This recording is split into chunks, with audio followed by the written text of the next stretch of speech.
Before religion had pulpits, before scriptures were bound, before God had a gatekeeper, there were women who spoke to the divine, not beside it, not through permission, but directly. They didn't preach belief, they interpreted reality, and history didn't forget them by accident.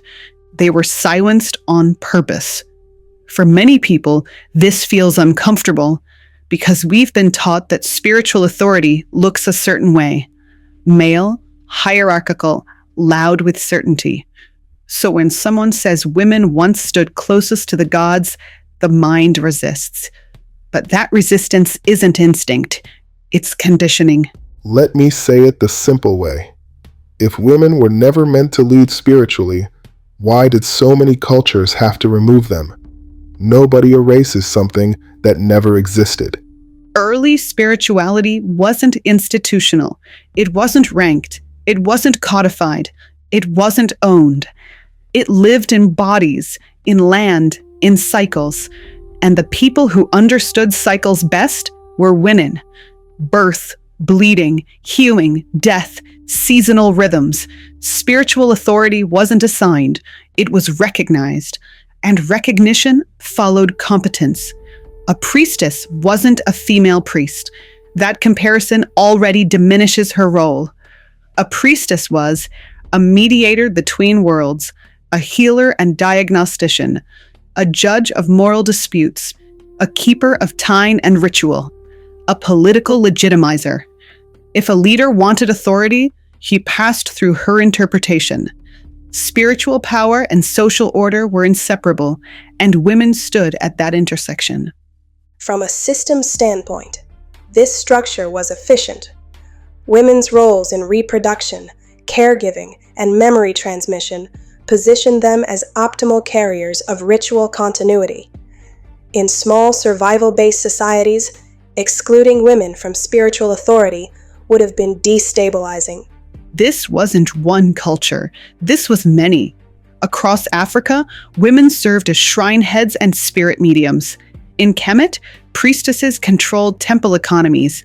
In Mesopotamia, high priestesses interpreted dreams and crowned kings. In Greece, the most powerful oracle was always a woman. Different names, same role. This was the norm, not the exception. So what changed? Religion became property. Gods became territorial. Land required ownership. Inheritance needed certainty. Power needed control.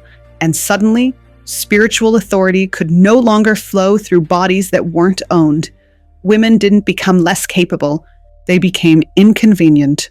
This is where people get uncomfortable, because once belief turns into law, somebody has to decide who's allowed to speak for God. And historically, that somebody wasn't women. Erasure didn't always look like burning women alive. It looked like titles softened, roles renamed, authority reframed as support, spiritual insight labeled emotional, embodied wisdom dismissed. Priestesses didn't disappear. They were rebranded. This is why so many women today feel something they can't explain. They sense, they intuit.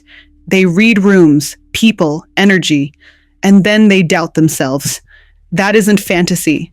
That's inheritance without language. Your body remembers when it was trusted as sacred.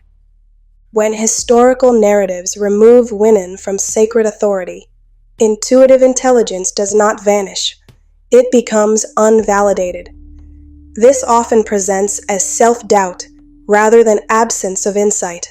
The priestesses didn't vanish because the gods went silent. They vanished because someone decided only certain voices should be heard. In the next act, we won't speak generally anymore. We'll name them, because once names return, erasure stops working.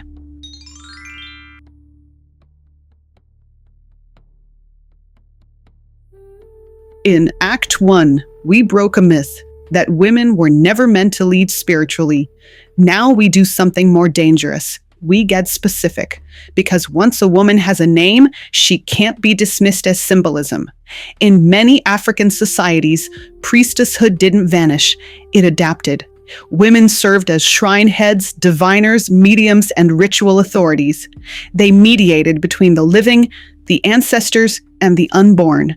Among the Igbo, spiritual titles were not automatically male. Among the Yoruba, women carried deep cosmological power. In Dahomey and Nubia, priestesses governed sacred land and law. Male rulers did not bypass them, they ruled through them. Anthropological records show that African spiritual systems often separated political authority from spiritual legitimacy. Women frequently held the latter. This structure limited absolute power and preserved communal balance. In Kemet, women were symbolic priestesses. They were administrators of the divine economy.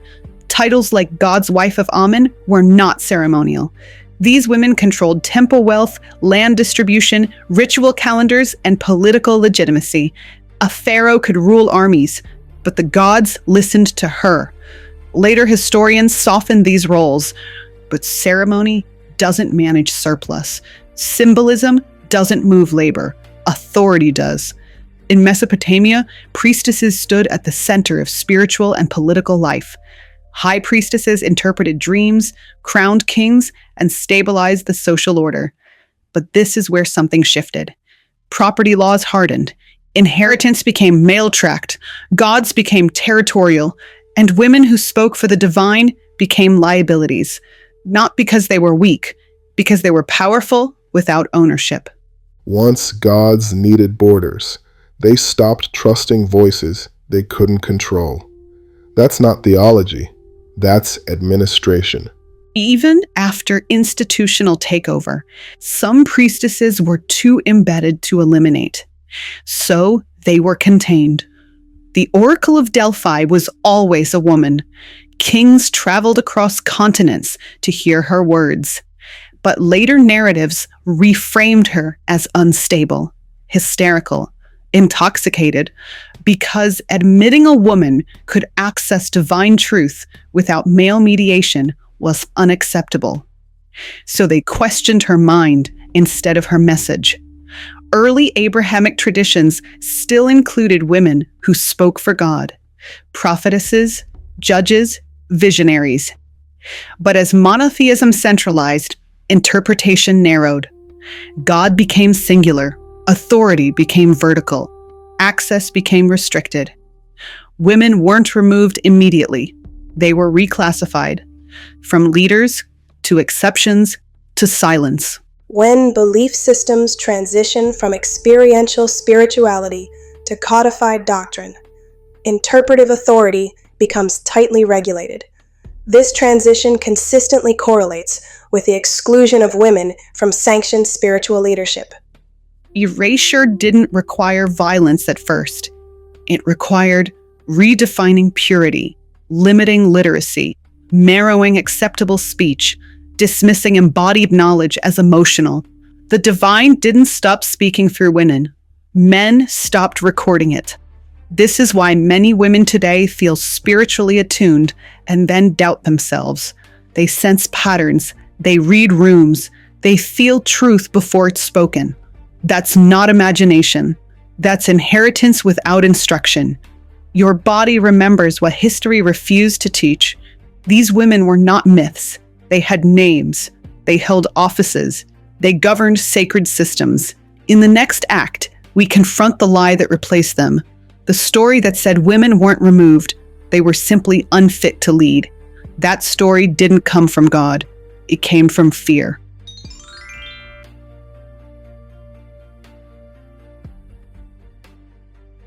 Once women were acknowledged as sacred, then something changed. Not in the heavens, but on the ground.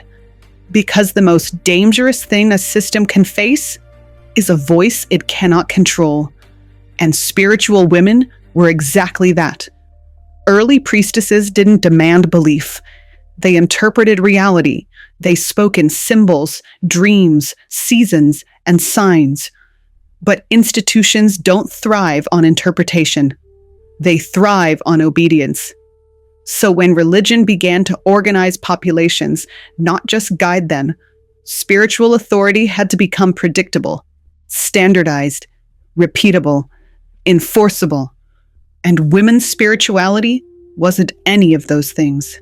You can't build an empire on intuition you don't control. You need rules. You need hierarchy. You need someone to say, this is the truth, no questions. And historically, that person wasn't a woman. Once institutions took hold, women's spiritual authority became a liability because priestesses didn't derive power from office. They derived it from experience, from the body, from cycles, from observation, and experience can't be confiscated. So the narrative shifted. The same woman who once interpreted dreams was now accused of fabricating them. The same woman who healed was now suspected of corrupting. The same woman who spoke to the unseen was now said to consort with it. This shift didn't begin with fire. It began with language. Words changed. Priestess became sorceress. Oracle became madwoman. Healer became temptress. Seer became witch. Nothing about the woman changed, only the story told about her. Because once language shifts, law soon follows. Semantic reframing is a common precursor to social exclusion. When authority figures redefine a role using negative language, public perception shifts before formal prohibition occurs. This allows systems to criminalize behavior that was once essential. Eventually, the issue wasn't just women's voices, it was women's bodies. Bodies that bled, bodies that birthed, bodies that felt intuition physically. Rather than seeing the body as sacred, institutions reframed it as sinful, unclean, unstable, tempting. Spiritual sensitivity became hysteria. Embodied knowing became weakness, and distance from the body became a sign of holiness. Here's the truth most people don't want to face. Spiritual women didn't lose power because they were wrong. They lost power because they were effective. They influenced communities without hierarchy. They commanded respect without force. They accessed meaning without permission. That kind of authority threatens centralized systems. So fear replaced reverence. Once fear enters the picture, everything makes sense. Because if people fear women's intuition, they'll police it. If they fear women's voices, they'll silence them. And if they fear women's power, they'll call it dangerous. Eventually, stories became statutes.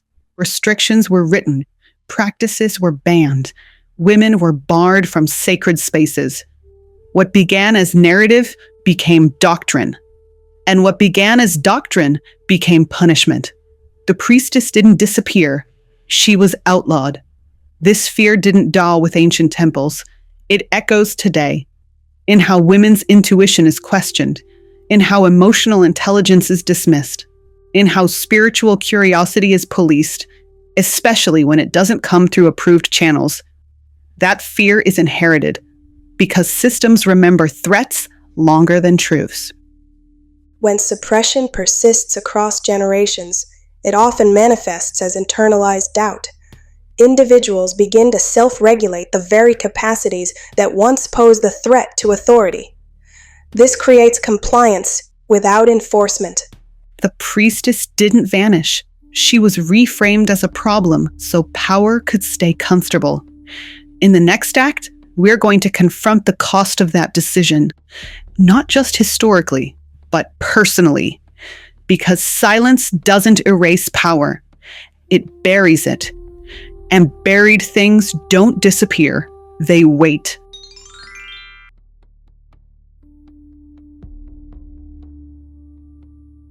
When women were removed from spiritual authority, the world didn't just change leadership, it changed language. It changed how truth was felt. It changed how meaning was held. And most of what was lost was never named. Priestesses didn't lead from abstraction. They led from embodiment, from lived experience, from observation of the body, from cycles that couldn't be theorized, only felt. When women were removed, spirituality lost its grounding. Faith became intellectual. Doctrine replaced discernment. Belief replaced relationship. The sacred moved out of the body and into ideas. Systems that detach spirituality from the body often experience rigidity. Without embodied feedback, belief structures become resistant to nuance, context, and lived contradiction. This increases certainty, but decreases wisdom. When women held spiritual authority, power had tension, not opposition, balance. Masculine and feminine principles checked each other. Interpretation slowed domination. Care tempered conquest. Cycles interrupted obsession with permanence. Once women were removed, that tension collapsed, and power began to move in one direction only, upward, outward, expanding without pause. Perhaps the greatest loss was this: people stopped trusting their own experience of the sacred. If spirituality only flows through authority, then personal revelation becomes suspicious.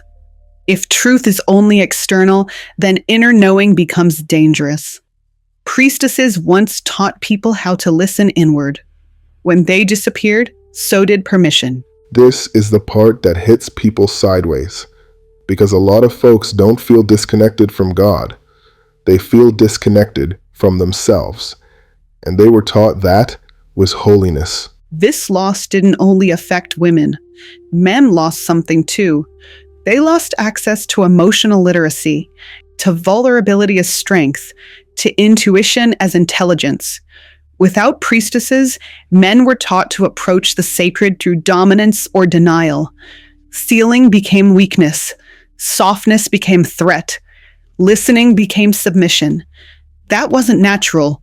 It was learned. Priestesses weren't individual mystics. They were community anchors. They resolved conflict, held grief, marked transitions, interpreted crisis.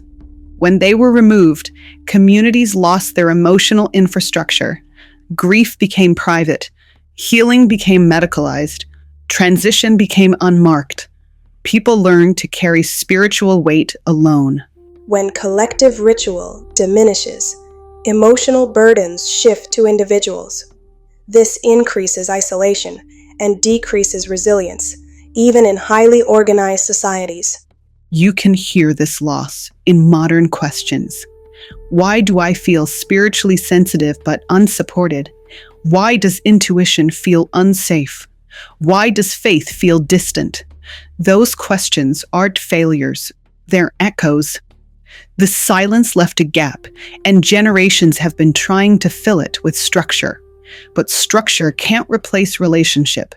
Before anything can be restored, it has to be grieved. Not romantically, not symbolically, honestly.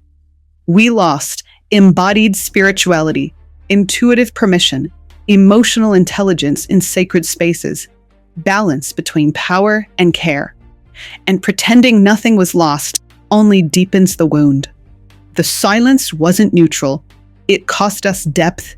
It cost us balance. It cost us ourselves. In the final act, we're not talking about nostalgia. We're talking about remembrance. Because what was taken can still be returned. Not by recreating the past, but by remembering what we were trusted with.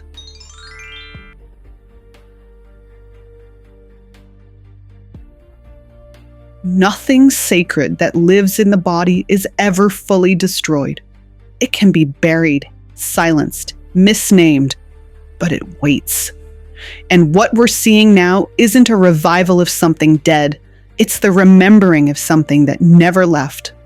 The return of the priestess isn't about costumes or titles or recreating ancient temples. It's about orientation. Priestesshood was never a job description. It was a way of relating to the sacred. Listening before declaring, sensing before ruling, interpreting before enforcing. The return doesn't look dramatic. It looks grounded. Historical patterns indicate that suppressed roles often resurface as internal capacities rather than external institutions. This allows remembrance without destabilizing existing systems. Integration replaces replacement. You can see priestess energy everywhere now. In women who trust their intuition without apology. In healers who center listening over fixing. In leaders who hold power without domination. In people reclaiming ritual in everyday life. Lighting candles, marking transitions, honoring grief, listening to dreams. None of this requires permission. That's the point. This isn't about replacing men. It never was. Priestesshood balanced power. It didn't compete with it. The return of embodied spirituality frees everyone. Men get permission to feel, to listen, to soften without disappearing. Spiritual authority doesn't have to dominate to be real. Honestly, this isn't about who leads. It's about how leadership feels. If it disconnects you from yourself, it's not sacred. Remembering doesn't require belief. It requires attention. Paying attention to the body, to cycles, to emotions before they harden into ideas. It requires trusting that meaning can be felt, not just explained, and that wisdom doesn't always arrive loud. Sometimes it arrives as knowing before words. The priestess didn't disappear. She became internal. She lived on in intuition, in empathy, in discernment, in the refusal to accept power without care. History tried to silence her, but silence isn't deletion, it's delay. What persists across suppression is often what a system most depends on, even if it refuses to name it. The priestess function remains operational. It is simply no longer centralized. The future isn't about restoring old hierarchies. It's about restoring trust. Trust in the body, trust in intuition, trust in meaning that emerges slowly. The sacred doesn't need gatekeepers. It needs witnesses. Women didn't stop speaking to the gods. They were told to stop listening to themselves. But once you remember, once you trust what you feel before it's approved, the silence breaks. Not loudly, not violently, but completely.